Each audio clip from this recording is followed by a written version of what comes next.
جس بندے کی زندگی میں تنہائی کی دعا نہیں نا، وہ بندہ اندر سے کھوکھلا ہے۔ جس بندے کی تنہائی میں گریہ زاری نہیں ہے، آہ و بکا نہیں ہے، اور تکرار نہیں ہے، اصرار نہیں ہے، یقین نہیں ہے، اللہ تعالیٰ کو واضح مارتا مارتا بے قرار نہیں ہوتا، روتا نہیں ہے، وہ بندہ اندر سے کھوکھلا ہے، ویران ہے۔ اللہ کی قسم اس بندے کے اندر افراتفری ہے، بد سکونی، بے سکونی، افراتفری۔ اور ایمان کی مٹھاس نہ ملنے کی وجہ یہ ہے کہ ہماری تنہائی کی وہ دعائیں نہیں ہیں جو دعائیں اللہ تعالیٰ کو ہم سے مطلوب ہیں۔ بس اللہ تعالیٰ سے یہ دعا کریں جی جو زندگی گزر گئی ہے سو گزر گئی ہے، اللہ تعالیٰ مجھے اور آپ کو آئندہ جب بھی ہم اللہ سے دعا کریں، کوشش کریں آپ کمرے میں اکیلے ہیں تو آپ لاک کر لیں، چھت پہ بیٹھ جائیں، کبھی کبھی آپ 9 بجے 10 بجے اکیلے مسجد میں آ جائیں، کہیں آپ گاڑی چلا رہے ہیں تو آپ دعا بڑی ٹھہر ٹھہر کے کریں اور رو رو کے کریں۔ یہ جو میں نے قرآن شریف کی آیت پڑھی ہے اس کا ذرا ترجمہ سنیں۔ اللہ تعالیٰ نے صرف یہ نہیں کہا کہ دعائیں کرو، نہیں، 3-4 باتیں اللہ نے کہیں۔ ایک بات ہم ذہن میں رکھتے ہیں جی میں نے دعا کی، بھئی جیسے تجھے اللہ نے کہا تھا تو نے ویسے دعا کی ہے۔ اللہ تعالیٰ فرماتے ہیں ادعوا ربکم، ولیوں سے دعائیں نہیں کرنی، نبیوں سے دعائیں نہیں کرنی، دعائیں اس سے کرو جس نے تمہیں پیدا کیا ہے، جو تمہارا رب ہے۔ تضرعا و خفیہ، رو رو کے دعائیں کرو اور چھپ چھپ کے دعائیں کرو۔ تو یہ 2 باتیں جہاں اللہ تعالیٰ نے دعا کرنے کا حکم دیا ہے، ساتھ اللہ نے کتنی باتیں کی ہیں؟ بولے تضرع یہ ہوتا ہے کہ انسان گریہ زاری کے ساتھ رو رو کے اللہ سے دعائیں کرے، یا اللہ تیرے در کے علاوہ در کوئی نہیں ہے، گھر نہیں کوئی نہیں ہے، کدھر جاؤں کہاں جاؤں، اللہ تیرے سوا کوئی سننے والا نہیں ہے، اللہ میں تیرے در کا مانگت ہوں، سوالی ہوں، اللہ تعالیٰ مجھے عطا فرما، تو نے مجھے اتنی نعمتیں دی ہیں۔ اللہ سے مانگتا مانگتا بندہ رو پڑے۔ پھر فرمایا خفیہ، چھپ کے دعائیں کرو۔ مجھے ایک بندہ کہتا مولانا صاحب دعائیں نہیں قبول ہوتی، تو میں نے کہا تم دعائیں کرتے نہیں ہو، اللہ قبول کیا کرے؟ کہتا ہے دعائیں تو بہت کرتا ہوں۔ میں نے کہا ایک سوال کا جواب دو، جب تنہائی میں بیٹھ کے دعا کرتے ہو تو آیت الکرسی کتنی دفعہ پہلے پڑھتے ہو؟ آیت الکرسی 10 دفعہ پڑھتے ہو، 20 دفعہ پڑھتے ہو، 15 دفعہ پڑھتے ہو، 5 دفعہ پڑھتے ہو، 1 دفعہ پڑھتے ہو؟ میں نے کہا جب دعا کرتے ہو تو لا الہ الا اللہ وحدہ لا شریک لہ لہ الملک و لہ الحمد وہو علی کل، یہ کتنی دفعہ پڑھتے ہو؟ میں کہا جب دعا کرتے ہو یا ذا الجلال والاکرام، یا ذا الجلال والاکرام، اے بزرگی والے، اے عزت والے میرے پروردگار، یا ذا الجلال والاکرام، یا حی یا قیوم، یا حی یا قیوم، یہ کتنی دفعہ پڑھتے ہو؟ اللہ سے بیٹا لینا ہو، صحت لینی ہو، قرار لینا ہو تو دعا سے پہلے درود شریف کتنی 100 دفعہ پڑھتے ہو؟ کہنے لگا قاری صاحب یہ کیسی باتیں کر رہے ہو، میری عمر 60-70 سال ہو گئی ہے، میری تو پوری زندگی میں ایسی ایک دعا بھی نہیں ہے۔ میرے پیارے بھائیوں، یہ جو ہماری مسجد کی انتظامیہ یہ جو مغرب کے بعد دروس رکھتی ہے نا، واللہ العظیم یہ ایک فکر ہے۔ ہم زندگیاں ویران کر رہے ہیں، اللہ ماشاء اللہ، ہمیں ساری زندگی نہیں پتہ چلتا نماز کیا ہے، ساری زندگی نہیں پتہ چلتا دعا کیا ہے، ساری زندگی نہیں پتہ چلتا صبر کیا ہے، شکر کیا ہے، حمد کیا ہے، تسبیح کیا ہے۔ میرے پیارے بھائیوں ان چیزوں کو سیکھو۔ آپ نے کبھی غور کیا کہ حضرت زکریا علیہ السلام اتنے ادھیڑ عمر میں چلے گئے تھے اور اللہ تبارک و تعالیٰ نے اتنا خوبصورت نبی بیٹا یحییٰ اللہ نے عطا کیا؟ کیوں عطا کیا؟ کبھی آپ نے غور کیا؟ بیوی کو اس قابل کیوں بنایا؟ اللہ کو کون سی ادا پسند آئی تھی؟ آپ پڑھیں جا کے سورۃ الانبیاء، اللہ نے وہاں بیان کیا یدعوننا رغبا ورہبا وکانوا لنا خاشعین۔ میرا زکریا چھپ چھپ کے کبھی مجھے شوق سے پکارتا تھا، کبھی خوف سے پکارتا تھا، اور میرا زکریا جب دعا کرتا تھا تو بڑی خشیت کے ساتھ اور بڑے ڈر کے ساتھ مجھ سے دعائیں کرتا تھا۔ تو میرے پیارے بھائیوں بہت کمی ہے ہماری دعا میں، بہت کمی ہے۔ تنہائی کی دعائیں بہتر کریں، اس پہ آپ ورک کریں. آپ رات کو بستر پہ آپ سوتے ہیں نا جی، تو ماشاءاللہ جتنی آپ کو مسنون دعائیں آتی ہیں اس پہ ترجمے پہ غور کرتے کرتے آپ پڑھتے رہا کریں. مثلا رب اوزعنی ان اشکر نعمتک التی انعمت علی وعلی والدی وان اعمل صالحا ترضاه واصلح لی فی ذریتی انی تبت الیک وانی من المسلمین ورب قد آتیتنی من الملک وعلمتنی من تأویل الاحادیث فاطر السماوات والارض انت ولی فی الدنیا والآخرہ توفنی مسلما والحقنی بالصالحین ربنا آتنا فی الدنیا حسنہ وفی الآخرۃ حسنہ وقنا عذاب النار. ایک سے ابھی اتنے آپ یہ کرونا کی بات کرتی ہو، کینسر کی، یہ چھوٹی سی دعا یاد کر لو، اور ربنا آتنا فی الدنیا حسنہ وفی الآخرۃ حسنہ وقنا عذاب النار. اس کے اتنے فضائل ہیں، اتنے فضائل ہیں. صرف صحیح مسلم سے میں آپ کو ایک حدیث سناتا ہوں. ایک صحابی اتنے بیمار ہو گئے کہ مسلم شریف میں نے پڑھا کہ چوزے کی طرح وہ کمزور ہو گئے. نبی علیہ السلام ان کی تیمارداری کے لیے گئے تو آپ نے فرمایا یہ ربنا آتینا فی الدنیا حسنہ وفی الآخرۃ حسنہ وقنا، یہ پڑھا کرو. صحابی کہتے ہیں میں نے یہ دعا پڑھنا شروع کی، اللہ تبارک و تعالیٰ نے میری بیماری اور کمزوری کو جڑ سے ختم کر دیا. اس کا ایک پڑھنے کا بہترین طریقہ میں آپ کو بتاتا ہوں. ادھر دیکھیں، جب آپ تہجد شریف پڑھتے ہیں نا، اشراق شریف پڑھتے ہیں یا نماز چاشت پڑھتے ہیں، اس کی نفل نماز میں آپ سبحانک اللہ پڑھ کے سورہ فاتحہ پڑھ کے ربنا آتینا فی الدنیا حسنہ وفی الآخرۃ حسنہ وقنا عذاب النار ایک دفعہ پڑھیں، 10 دفعہ پڑھیں، 50 دفعہ پڑھیں، 15 منٹ پڑھتے رہیں، 20 منٹ آپ پڑھتے رہیں. اور بھائی اگر سر ڈھانپنا یہ رسول اللہ کی سنت ہے، اگر رفع الیدین یہ رسول اللہ کی سنت ہے، پاؤں سے پاؤں لگانا اگر رسول اللہ کی سنت ہے، مسواک شریف کرنا اگر رسول اللہ کی سنت ہے، اپنے شہر کے علماء سے پوچھو. نفل نماز میں ایک آیت پڑھنا، بار بار پڑھنا، تکرار سے پڑھنا، رو کے پڑھنا، رک کے پڑھنا، ٹھہر کے پڑھنا، یہ بھی نبی علیہ الصلوۃ والسلام کی محبوب سنت ہے. اور یہ اصل مغز ہے، یہ گریہ زاری اللہ تعالیٰ کو آپ سے مطلوب ہے. میں آپ کے سامنے بخاری شریف سے ایک مثال دیتا ہوں. نبی علیہ الصلوۃ والسلام نے یہ جو بدر کی جنگ جیتی ہے، اس میں سب سے بنیادی چیز کون سی ہے؟ مسند احمد اور بخاری شریف 2 حدیث کی کتابیں ملا کر میں آپ کو حدیث سناتا ہوں.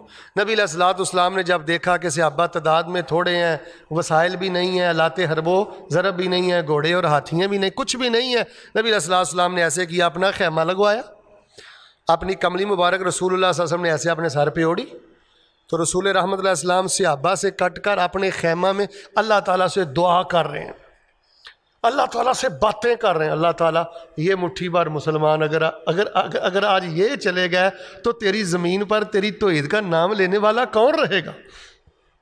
بھائی جیسے آپ ایک جگری دوست کو اپنی باتیں بتاتے ہو نا، اپنے پاپا کو، اپنی ماما کو، اپنے رشتہ داروں کو، وہ اس سے بڑھ کے اپنے اللہ سے باتیں کرو. نبی علیہ الصلوۃ والسلام فرماتے ہیں تمہارے جوتے کا تسمہ بھی ٹوٹ جائے تو اپنے اللہ سے مانگو. آج کے درس قرآن پاک میں اگر میں اپنی جھولی میں یہ شرمندگی کے آنسو لے جاؤں نا، اور آپ یہ فکر لے جائیں کہ ہمارے مانگنے میں کمی ہے، اللہ کے دینے میں کمی، تو یہ درس کامیاب ہے.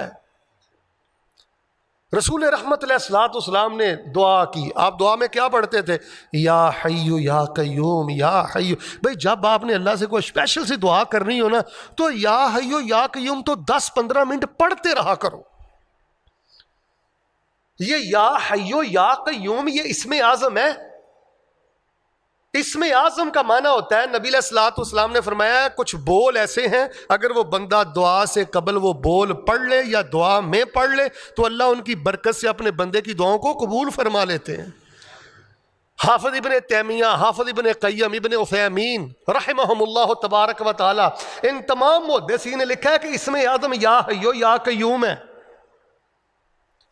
تو رسول رحمت علیہ السلام یہی پڑھ رہے تھے، یا حیو یا قیوم، وہ سنبھالنے والے، وہ سنبھلنے والے، وہ کائنات کا نظام سنبھالنے والے، ہمیں سہارا دے، ہم تھوڑے ہیں، ہمارے پاس وسائل نہیں ہیں. اللہ کی قسم کبھی انسان کو اپنی دولت پہ گھمنڈ نہیں کرنا چاہیے، تعلقات پہ گھمنڈ نہیں کرنا چاہیے۔ انسان کو ہر پل اپنے آپ کو اللہ کا محتاج ترین بندہ سمجھنا چاہیے۔ صحابہ بیان کرتے ہیں رسول رحمت علیہ السلام دعا کر رہے تھے، ادھر میری طرف دیکھیں، دعا کرتے کرتے گریہ زاری کرتے کرتے توجہ سے مانگتے مانگتے روتے روتے فسقط رداءہ، نبی علیہ السلام کی کملی مبارک زمین پہ گر گئی۔ ہمارے لوگ پتہ کیسے دعا کرتے ہیں، ادھر دیکھنا، یہ دعا ہے کبھی اوپر کبھی نیچے، یہ اللہ سے مذاق کر رہا ہے کہ دعا کر رہا ہے؟ تیرے پاس ٹائم نہیں، تو نے دعا نہیں کرنی، اٹھ کے چلا جا۔ یا اگر تو گھر میں اکیلا بیٹھا ہے تو دیکھ رہا ہے کہ بھئی میرا خشوع نہیں بنے گا، تجھے کس نے کہا کہ دعا کر؟ یہ کیا طریقہ ہے جی دعا کا؟ ہاتھ اللہ کی طرف اٹھائے ہوئے آسمان کی طرف اٹھائے، کبھی نیچے دیکھتا ہے، کبھی خارج کرتا ہے، کبھی دائیں بائیں دیکھتا ہے اور دعا کرتا ہے۔ رسول رحمت علیہ السلام نے فرمایا ایسے غافل بندے کی دعا اللہ مرتے دم تک قبول نہیں کرتا۔ تو باہر سورج جی بات نہ چاہتے بھی لمبی ہو گئی ہے، پہلی بات میں نے تقریباً مکمل کر لی ہے، توجہ میری طرف رکھیں جی، جو ٹیلی فون پہ بات کرتا ہے اسے کرنے دیں، کوئی بات نہیں، ظرف وسیع رکھنا چاہیے۔ تو میرے پیارے بھائیوں، میں اصل میں موضوع یہ بیان کر رہا تھا کہ دیکھیں زندگی بڑی تھوڑی ہے، اگر ہم خیر کے خزانے پانا چاہتے ہیں، اگر ہم ایمان کی مٹھاس لینا چاہتے ہیں، اگر ہم حقیقی سکون لینا چاہتے ہیں، تو اپنی زندگی میں جی ایک ٹاپک لے کے آئیں، ایک موضوع لے کے آئیں۔ آپ کو کس نے کہا ہے کہ باہر کا ویزا مل جائے تو سکون ملتا ہے؟ آپ کو کس نے کہا ہے کہ جب آپ کو کوئی مل گئی تو سکون مل جائے گا؟ آپ کے مسائل بڑھ جائیں گے، آپ کے معاملات بکھر جائیں گے، آپ الجھ جائیں گے۔ اصل سکون یہ تنہائی کی دعا میں ہے۔ اللہ تبارک و تعالی مجھے اور آپ کو تنہائی میں رو رو کے اللہ دعائیں کرنے کی توفیق عطا فرمائے۔ بالخصوص جو والد ادھر بیٹھے ہوئے ہیں نا، باپ، ان کو میں مخاطب کر کے کہوں گا کہ آپ ماں کی شان تو بہت زیادہ سنتے ہیں، ماں کی شان ہے بھی بہت زیادہ، لیکن نبی علیہ الصلوۃ والسلام کی یہ صحیح حدیث ہے، آپ نے فرمایا اگر کوئی باپ اپنے بیٹے کے حق میں دعا کر دے تو میں اللہ کا نبی اس بات کی گارنٹی دیتا ہوں کہ اللہ تعالیٰ باپ کی دعا بیٹوں کے حق میں رد نہیں کرتا، اللہ پاک باپ کی دعا کو بیٹوں کے حق میں قبول فرما لیتے ہیں۔ اپنے باپ سے دعا لیا کریں۔ اور اگر کسی بھائی کا والد فوت ہو گیا نا، ادھر دیکھیں میری طرف، پھر اس طرح دعا کیا کرو کہ یا الہ العالمین میرے والد گرامی تو فوت ہو گئے، اللہ تعالیٰ میرے ابو جان نے اپنی زندگی میں میرے لیے تو اس سے خیر کے جو خزانے مانگے تھے، اللہ تعالیٰ وہ سارے خزانے مجھے عطا فرما دے۔ باپ سے دعا لیا کریں۔ اور میں والدین کی خدمت میں گزارش کروں گا کہ اپنے بچوں کے نا نام لے کے دعا کیا کرو، نام لے کے۔ دعا عبادت ہے، دعا اسلام ہے، دعا ایمان ہے، دعا ہی سب کچھ ہے۔ جس بندے کے پاس دعا نہیں ہے اس کے پاس کچھ نہیں ہے، واللہ العظیم اس بندے کے پاس کچھ نہیں ہے۔ کنگال ہے وہ بندہ جس کے پاس تنہائی کی دعا نہیں ہے۔ ادعوا ربکم تضرعا وخفیا انہ لا يحب المعتدین۔ اللہ تبارک و تعالیٰ مجھے اور آپ کو پورے ذوق شوق سے، توجہ سے، دھیان سے، اطمینان سے، یقین سے، تسلی سے، چمٹ کر لپٹ کر اللہ تبارک و تعالیٰ رو رو کے ہمیں دعائیں کرنے کی توفیق عطا فرمائے۔ دوسری بات سن لیں، موضوع میں نے یہ شروع کیا تھا کہ اکثر بھائی سوال کرتے ہیں کہ مولانا صاحب ایمان کی مٹھاس کیسے ملے گی، اطمینان کیسے ملے گا، اور دلی قرار کیسے ملے گا، چین کیسے ملے گا؟ تو میں نے آپ کو بتایا تھا کہ اس موضوع پر علماء کرام نے بہت کتابیں ماشاءاللہ لکھی ہیں۔ ساری کتابوں کا خلاصہ دو چیزوں میں ہے۔ ایک تو تنہائی کی دعا بہت بہتر ہونی چاہیے، بچیوں سے دعائیں کروائیں، ٹھیک ہے علماء سے بھی کروائیں، حضرت قاری صاحب کو بھی کہیں، خطیب صاحب کو بھی کہیں، لیکن آپ کی بیٹی ہے، شادی شدہ ہے، اس کو آپ کہیں بیٹا آج میرے لیے ذرا کوئی اسپیشل دعا کرو اللہ کے سامنے بیٹھ کے۔ میں آپ کے سامنے درجنوں واقعات بیان کر سکتا ہوں۔ ایک ہمارے بزرگ ہیں، وہ کہتے ہیں مجھ پہ بڑے بڑے کڑے وقت آئے لیکن میں اپنی بیٹیوں سے دعا کرواتا رہا ہوں۔ مجھے نہیں یاد کہ میری بیٹیوں نے میرے حق میں ہاتھ اٹھا کے یہ دعا کی ہو کہ یا اللہ ہمارے ابو کے گناہ معاف کر دے اور اللہ تعالیٰ نے میرے لیے خیر کے دروازے نہ کھولے۔ دعا کا معاملہ بہتر کریں۔ دوسری بات، اگر کوئی بندہ یہ چاہتا ہے نا کہ اللہ تبارک و تعالیٰ اس کو سکون والی زندگی دے، ایمان والی زندگی دے، وہ بیمار ہے، وہ تنگ دست ہے، وہ مقروض ہے، وہ کہیں پھنسا اٹکا لٹکا ہوا ہے، لیکن یہ دنیا کی جو محرومی ہے اس پہ حاوی نہ ہو، اس پہ مسلط نہ ہو۔ اگر کوئی بندہ یہ چاہتا ہے نا چین، قرار، اطمینان، مٹھاس، ہمہ وقت میں جنت کی خوشبو محسوس کرتا رہوں، اپنے آپ کو اللہ کی رحمت کے کٹورے میں محسوس کروں، اللہ تعالیٰ کی برکتوں کے حصار میں محسوس کروں، ایک تو تنہائی کی دعا میں نے بیان کیا جی، دوسرا عمل یہ ہمارے علماء کرام محدثین نے قرآن و حدیث کی روشنی میں لکھا ہے کہ دوسرا کرنے والا عمل یہ ہے کہ جب آپ اللہ تبارک و تعالیٰ کا شکر ادا کریں نا، اللہ تعالیٰ کی نعمتوں کا شکر ادا کریں نا، تو شکر ادا کرتے کرتے کرتے کرتے کرتے اللہ کے سامنے رو پڑا کرے۔ جو بندہ اللہ کی نعمتوں کا شکر ادا کرتے رب کے سامنے رو پڑتا ہے، اللہ اس کے لیے خیر کے سارے خزانے ہی کھول دیتے۔ مائنڈ نہ کرنا، ہر دوسرا تیسرا بندہ واللہ گٹھریاں اٹھائی ہوئی ہیں لوگوں نے، گلے شکوے، اللہ پہ خوش نہیں ہے، اللہ پہ راضی نہیں ہے، بس گلے شکوے ہیں، عجیب قسم کی حسرتیں ہیں۔ بھائی ہم پہ تو اللہ کے بڑے فضل ہیں، اللہ نے ہمیں اسلام دیا، اللہ نے ہمیں ایمان دیا، اللہ نے ہمیں مدینے والا مرشد رسول قائد دیا، اللہ نے ہمیں نمازی بنایا، اللہ نے ہمیں آزادی دی۔ پوچھیں فلسطینیوں سے جا کر، کشمیریوں سے جا کے پوچھیں آزادی کتنی بڑی نعمت ہے۔ اللہ نے ہمیں صحت دی۔ دیکھیں میں ماشاءاللہ تبارک اللہ یہ سرگودا روڈ مسلم ٹاؤن 3 سے آیا ہوں، ابھی میں درس دینے کے بعد واپس چلا جاؤں گا۔ میں اپنے بچوں سے اٹھ کے آیا ہوں، میں اپنے بچوں میں اٹھ کے چلا جاؤں گا، تو بچوں سے اٹھ کے آنا اور بچوں میں اٹھ کے چلے جانا یہ اللہ تعالیٰ کی چھوٹی نعمت ہے۔ یہ آپ کی فیصل آباد جیل میں، گجرانوالہ جیل میں دیکھیں کئی سال ہو گئے ہیں، ماں کے چہرے کو ترسا ہوا ہے، باپ کے چہرے کو ترسا ہوا ہے۔ الائڈ ہاسپٹل جا کے دیکھیں، سول جا کے دیکھیں، بھائی ہم پر تو اللہ کی رحمتیں ہی بہت ہیں۔ مجھے ابھی ایک بزرگ بتلا رہے تھے کہ ہمارے ایک ساتھی ہیں، ان کا بیٹا 12 سال ہو چکے ہیں کہ وہ بیٹا کومے کی حالت میں ہے، 12 سال ہو چکے ہیں۔ دعا کریں اللہ شفا عطا فرمائے۔ بہت زیادہ اللہ کا شکر ادا کیا کرو۔ پتہ کیا کہا کرو، ادھر دیکھو میں درس ختم کرنے لگا ہوں، میری طرف دیکھو۔ اللہ تعالیٰ کو یہ کہا کرو یا الہ العالمین، بات سیدھی سادی سی ہے، میں تیرے فیصلوں پہ اتنا خوش ہوں، جو تو نے مجھے دیا ہے میں دل سے اتنا راضی ہوں۔ اللہ تعالیٰ مجھے تو ایسے لگتا ہے کہ تو نے جتنی نعمتیں بنائی ہیں، اللہ تعالیٰ لگتا ہے تو نے ساری نعمتیں وہ مجھے ہی دے دی۔ جی بھر کے اپنے اللہ کا شکر ادا کرو۔ اگر خود نمازی ہو، بچے نمازی ہیں اور بیٹیاں نمازی ہیں، اس سے بڑا خزانہ کون سا ہے؟ اگر حلال کماتے ہو، حلال کھاتے ہو، رب کی قسم 24 گھنٹے بھی اگر آپ لوگ سجدے میں سر رکھیں تو آپ اللہ کا شکر نہیں ادا کر سکتے۔ بے نماز ٹبر خاندان، بے نماز خاندان، حرام خور خاندان، برائیوں میں ملوث۔ یہ چند دن پہلے کی بات ہے، ہمارے گھر سے نا ایک چوری ہو گئی۔ خیر وہ چوری پکڑی گئی۔ جب چوری پکڑی گئی تو میں آپ کو بتاؤں جو بات بتلانے لگا تھا، وہ چوری تہجد کے وقت کی ہے، اور وہ چوری کرنے والا باپ تھا اور اس کا بیٹا تھا۔ باپ اپنے بیٹے کو کندھے پہ بٹھا کر اٹھا کر وہ دروازے کے اوپر سے اندر داخل کر رہا تھا۔ باپ چور بیٹا چور، باپ زانی بیٹا زانی۔ واللہ آپ مسجد والے، آپ کے بچے مسجد والے، آپ حیا والے، آپ کی بیٹیاں حیا والی، آپ حلال کمانے والے، آپ کے بچے حلال ہم تو رب کا شکر ادا کر ہی نہیں سکتے۔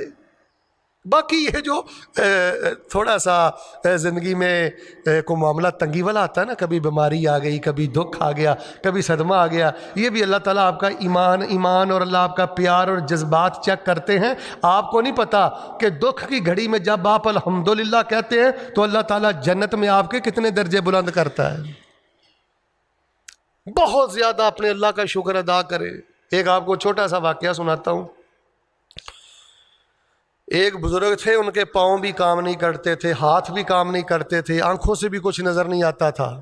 تو وہ اللہ تعالیٰ سے دعا پتہ کیا کرتے ہیں؟ اللہ تعالیٰ تو نے مجھ پہ بڑی نعمتیں کی ہیں، بڑی نعمتیں کی ہیں، لیکن جو تو نے ایک خاص نعمت مجھ پر کی ہے نا، اللہ تعالیٰ اس خاص نعمت کا مجھے شکر ادا کرنے کی توفیق دے۔ وہ بندہ کھڑا ہو گیا، کہنے لگا حضرت صاحب رجلا کا و یدا کا و عینا کا، نہ تو آپ کے پاؤں کام کرتے ہیں، نہ آپ کے ہاتھ کام کرتے ہیں، نہ آپ کو کچھ نظر آتا ہے، تو آپ کہہ رہے ہو کہ اتنی نعمتیں ہیں، جو خاص نعمت ہے اس کا شکر ادا کرنے کی توفیق دے۔ وہ خاص نعمت تیرے پاس کون سی ہے؟ وہ آگے سے کہنے لگا بھائی پھر کیا ہوا، میرے ہاتھ پاؤں آنکھیں کام نہیں کرتے، اللہ تعالیٰ سے خاص نعمت پہ شکر کی توفیق نہ مانگوں جس اللہ نے مجھے ذکر والی زبان عطا فرمائی ہے۔ الحمدللہ، ماشاء اللہ، اللہ کی بڑی رحمتیں ہیں جی، اللہ کا بڑا فضل و کرم ہے جی، شکر گزار بندے سے اللہ بڑا پیار کرتا ہے۔ اچھا اگر آپ مناسب سمجھیں تو میں آپ کو ایک دعا تحفے میں دیتا ہوں، یہ دعا پڑھا کرو اپنے نوافل میں، تہجد میں۔ یہ دعا حضرت داؤد و سلیمان علیہم السلام یہ باپ بیٹا دعا پڑھتے تھے، یہ بڑی دعا ہے، یہ دعا پڑھا کرو۔ کون سی؟ الحمدللہ الذی فضلنا علی کثیر من عبادہ المؤمنین، الحمدللہ الذی فضلنا علی کثیر من عبادہ المؤمنین۔ اللہ تعالیٰ تیری ذات کا شکر ہے، تیرے لاکھوں کروڑوں مومن بندے ہیں، لیکن اللہ تعالیٰ جب ہم نظر دہراتے ہیں تیرا شکر ہے تو نے اپنے لاکھوں مومن بندوں پر بھی ہمیں فضیلت عطا فرمائی ہے، کتنی آسانیاں تو نے دی ہیں، کتنی رحمتیں تو نے ہمیں دی ہیں۔ تو یہ جو حضرت داؤد و سلیمان کی دعا ہے نا جی، دعائے شکر، یہ آپ یاد کر لیں، اس کو آپ پڑھا کریں، چلتے پھرتے پڑھا کریں۔ تو جو انسان دعا کرتا رب کے سامنے روتا ہے جی، اللہ تعالیٰ اس کو خزانوں سے محروم نہیں کرتے۔ اور دوسری بات، جو بندہ شکر ادا کرتا ہے نا دل سے، شرمسار رہتا ہے، اللہ تعالیٰ جتنا تو نے نوازا ہے اس کے مقابلے میں ذرہ بھی شکر نہیں ہے۔ اب میں عائشہ نے کیا کہا تھا، اللہ کے رسول کوئی کمی بھی نہیں، کوئی کوتاہی بھی نہیں، اتنے بلند درجات ہیں، پھر اتنے لمبے لمبے سجدے کیوں ہیں؟ تو فرمایا کیا میں یہ لمبے سجدے کر کے، لمبے قیام کر کے اللہ کا شکر گزار بندہ نہ بنوں؟ بے نماز بندہ تو شکر گزار نہیں ہوتا، تیزی سے نماز پڑھنے والا تو شکر گزار نہیں ہوتا۔ جو شکر گزار ہوتا ہے وہ بڑے آرام سے قیام کرتا ہے، آگ بجھانی ہے ہم نے جا کے، وہ بڑی تسلی سے سجدے کرتا ہے، وہ سجدے میں سبحان ربی الاعلیٰ 3 دفعہ نہیں پڑھتا، 300 دفعہ پڑھتا ہے۔ چلو جو نماز آپ امام کے پیچھے پڑھتے ہو آپ امام کے پابند ہو، لیکن جو آپ گھروں میں نوافل پڑھتے ہیں، سنتیں پڑھتے ہیں، وہ آپ 300 دفعہ سبحان ربی الاعلیٰ پڑھے۔ صرف الحمدللہ کہنے سے بندہ شکر گزار نہیں بنتا۔ شکر گزار بندے کی موٹی نشانی یہ ہے کہ اس کی تنہائی کے سجدے اور اس کی تنہائی کے رکوع اور اس کی تنہائی کے قیام بہت لمبے ہوتے ہیں، یہ پیمانہ ہے شکر گزاری کا۔ آخری واقعہ سن لیں پھر انشاءاللہ میں بات کو ختم کر دیتا ہوں۔ حافظ ابن قیم نے یہ واقعہ نقل کیا رحمہ اللہ، امام ابو بکر المزنی رحمہ اللہ کا یہ واقعہ ہے۔ وہ ایک دفعہ جا رہے تھے تو ان کے ساتھ ایک مزدور بھی تھا، تو وہ اپنی زبان سے 2 ہی جملے پڑھتا تھا، یا وہ کہتا تھا الحمدللہ یا وہ کہتا تھا استغفر اللہ، الحمدللہ استغفر اللہ۔ امام صاحب کہنے لگے ہو تجھے کوئی اور ذکر نہیں آتا؟ انہوں نے کہا امام صاحب ذکر تو بہت زیادہ آتے ہیں، لیکن میں اکثر اوقات یہی پڑھتا رہتا ہوں الحمدللہ استغفر اللہ، الحمدللہ استغفر اللہ۔ پوچھا کیوں؟ کہنے لگا جب میں اللہ کی طرف دیکھتا ہوں تو میں کیا دیکھتا ہوں کہ میرا اللہ مجھے دیے جا رہا ہے، اس کے دینے میں کوئی کمی نہیں۔ میں کہتا ہوں الحمدللہ، اللہ نعمتیں دینے والا بھی تو ہے اور تعریف کا حقدار بھی۔ اور جب میں اپنی طرف دیکھتا ہوں، اپنے کالے کرتوت دیکھتا ہوں، اپنی غفلتیں دیکھتا ہوں، تو پھر میں کہتا ہوں استغفر اللہ، اللہ تعالیٰ نعمتیں کہیں روک نہ دینا، بند نہ کر دینا، استغفر اللہ، یا اللہ مجھے معاف کر دے۔ یہ الحمدللہ استغفر اللہ بہت بڑا وظیفہ ہے کہ انسان کو اللہ کی رحمتوں کا، نعمتوں کا احساس رہے اور اپنی کوتاہیوں کا احساس رہے۔ جب من کی طرف جھانکے تو کہے استغفر اللہ، تہجد پڑھ کے بھی کہے استغفر اللہ۔ اور جو بندہ جتنا نیک ہوتا ہے رب کی قسم وہ اتنا زیادہ محتاط ہوتا ہے، جو جتنا اللہ کے سامنے زیادہ جھکنے والا ہوتا ہے وہ اس قدر زیادہ اپنے اللہ سے ڈرنے والا ہوتا ہے۔ تو اللہ تبارک و تعالیٰ کے حضور دعا کرتے ہیں جی آج کے درس میں اگر کوئی اچھی بات تھی تو اللہ تعالیٰ کی رحمت تھی. میں سبق کے طور پہ ایک دفعہ پھر دہرا دیتا ہوں, آپ اس پہ غور کریں, کوشش کریں اس ویڈیو کو بار بار حاصل کریں, لوگوں تک یہ پیغام پہنچائیں. آپ کی وجہ سے اگر کسی کی زندگی میں چین آ جائے, سکون آ جائے, تو میں یہ سمجھتا ہوں یہ بہت بڑا جہاد, بہت بڑا نیک عمل ہے. جس بندے کی تنہائی کی دعا اچھی نہیں, تنہائی میں رو رو کے دعائیں نہیں کرتا, وہ بندہ اندر سے کھوکھلا ہے, خالی ہے, ویران ہے, اجڑا ہوا ہے اندر سے. اگر کسی بندے کا موڈ ہو, ذہن ہو, ارادہ ہو کہ اللہ تعالیٰ مجھے ایمان کی مٹھاس دے, تو پھر میرے پیارے بھائیو تنہائی میں رو رو کے دعائیں اپنے لیے بھی کریں اور اپنے رشتہ داروں اور دوستوں کے لیے بھی کریں. مثال کے طور پہ اگر آپ کے کسی کزن کے پاس بیٹا نہیں ہے, توجہ رکھیں, آپ کو پتہ بھی ہے کہ اس کی شادی کو 15 سال ہو گئے ہیں. 15 سالوں کے اندر کبھی آپ نے 15 دفعہ بھی تہجد کے وقت اٹھ کر دعا کی ہے, اللہ تعالیٰ تو نے مجھے اتنے پیارے بیٹے دیے ہیں, اس کا کتنا جی چاہتا ہوگا اللہ اس کو بھی بیٹا دے دے. تنگ دستوں کے لیے دعا کیا کریں, علماء کے لیے دعا کیا کریں, اپنے لیے بھی تنہائی میں رو رو کے دعا کریں اور غیروں کے لیے بھی کریں. پھر دیکھنا اللہ تبارک و تعالیٰ کتنے غیب کے خزانوں سے آپ کی مدد کرتا. اور دوسری بات یہ ہے, آپ کے پاس ایک پل کی روٹی نہ ہو, اتنی غربت ہو, زبان بھی آپ کی حرکت نہ کرے, اتنی خطرناک مرض ہو, مل کے بولو پھر بھی اللہ کا شکوہ کرنا, پھر بھی اللہ کا گلہ نہیں کرنا. یہ دنیا کوئی معیار نہیں ہے. آپ کو کس نے بتا دیا ہے کہ جس کے پاس گاڑیاں 4 ہیں, جس کے پاس کوٹھی مہنگی ہے یا بنگلے زیادہ ہیں, وہ اللہ کا بڑا چہتا ہے؟ نہیں, اس کی بڑی ازمائش ہے. جس کی تنخواہ مہینے بعد جو 12,000 لیتا ہے یہ اس کی ازمائش ہے, جو 12 لاکھ لیتا ہے اس کی بھی ازمائش ہے.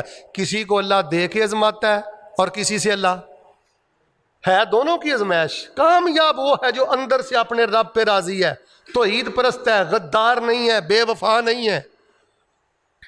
زندگی کے ہیں 2 جہاں, ایک یہ جہاں ایک وہ جہاں, ان 2 جہاں کے درمیان ایک سانس کا ہے فاصلہ. گر چل رہا ہے تو یہ جہاں, گر رک گیا تو پھر وہ جہاں. اللہ کے حضور دعا کریں, اللہ ہمیں دعا والی شکر والی زندگی نصیب فرمائے.